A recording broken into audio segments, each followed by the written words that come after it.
Video വന്ന സമയത്ത് ഒരുപാട് ഞാൻ മമ്മൂട്ടി പോലെ ആ സമയത്ത് ഞാൻ ദേഷ്യപ്പെടും. കുറച്ച് കഴിയുമ്പോൾ മറന്നു പറയും. ഞാൻ മനസ്സിൽ വെച്ച് നടക്കാറുണ്ട്. എന്നെ അബ്യൂസ് ചെയ്ത പയ്യനെ പോലും, എന്നെ 12 വയസ്സിൽ അബ്യൂസ് ചെയ്ത പയ്യനോട് ഞാൻ ക്ഷമിച്ചാണ്. 12 വയസ്സിൽ ഞാൻ അബ്യൂസ് ആയിട്ടുണ്ട്. ഒരു പയ്യൻ എന്നെ അബ്യൂസ് ചെയ്താണ്.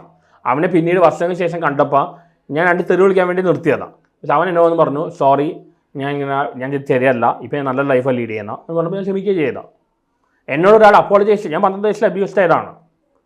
അന്ന് ഞാൻ വളരെ പറഞ്ഞു ക്രിക്കറ്റ് ഭ്രാന്തനായിരുന്നു. ഞാൻ ഭയങ്കര ക്രിക്കറ്റ് ഭ്രാന്തനായി. ടെണ്ടുൽക്കറെ പോലെ ക്രിക്കറ്റർ നടന്ന പാർട്ടിയാണ്. അപ്പോൾ ആ സമയത്ത് കളി കാണാൻ വേണ്ടി ഒരു കേബിൾ ടിവിയിൽ പോയതാണ്. എനിക്കത് ഇതൊന്നും അറിയില്ല. അവൻ എന്നെ വേറില്ല. ഈ ഓപ്പോസിറ്റ് ആളാണ്. അത് കുറെ അഫക്റ്റ് ചെയ്തിട്ടുണ്ട്. അതിപ്പോൾ പാർവതി രൂപത്തിൻ്റെ സംഭവം, പാർവതി രൂപത്തിൽ ഇത്ര റിയാക്ട് ചെയ്യാൻ കണ്ടത്. അവർ ചെറുപ്പത്തിൽ ഒരു അബ്യൂസ് നടന്നുണ്ട് ആരോ. അതാണ്.